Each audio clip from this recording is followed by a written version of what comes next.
Hey everybody, what's going on? Welcome to Guns N' Roses Central, and we got some more Guns N' Roses news today. So in a matter of hours, Guns N' Roses are going to be taking to the stage in Osaka, Japan, and they're going to be playing their first concert of 2017. And this is the latest photo of Axl Rose we have that a fan took with him. Axl's looking really good, and he's actually got a different type pair of jeans he's wearing for once, other than those ripped ones. These ones are a little bit nicer looking. And then we also learned that Steven Adler is going to be doing an AMA on Reddit on January 26th at 11 a.m. Pacific time. This was announced through the Adler Rocks Twitter page. One can probably assume that the reason he's doing the AMA is to help promote his mother's book, which is coming out pretty soon.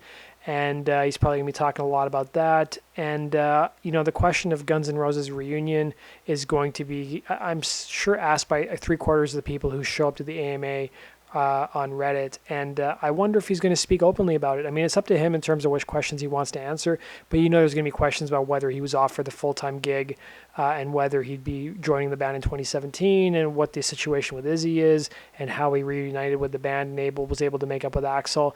I'm sure those are going to come up. Whether he'll answer them, we'll have to wait and see, but I will give you guys the full rundown on the AMA whenever it happens next week. Let's move on to our final piece of news. So Tommy Stinson did another interview with a website called App, and I've linked to the interview down below, and of course the topic of Axl Rose came up, and he talked about how Axl was a great choice for AC/DC's new frontman. He said he hasn't seen Axl front AC/DC, but he really wants to.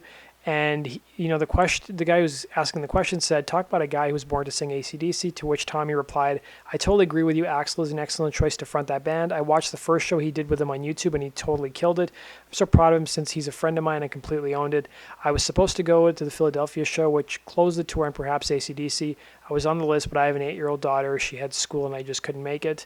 And then the questioner had an interesting question. The strangest thing about 2016 was the return of Axl, who went from being Greta Garbo of rock to almost being ubiquitous as Donald Trump. And I think the reference is just about how he's really been known to be a recluse and be reclusive and stuff. And, now he's back and he's everywhere and he's, fronting multiple bands.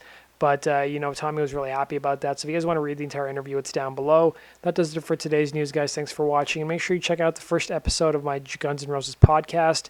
We had an interesting discussion about Guns N' Roses tour in Japan and what we think is going to happen in 2017. And as always, guys, leave your comments down below and make sure you subscribe for the latest Guns N' Roses news. And be sure to follow me on Twitter at Guns N' Roses Daily. Take care.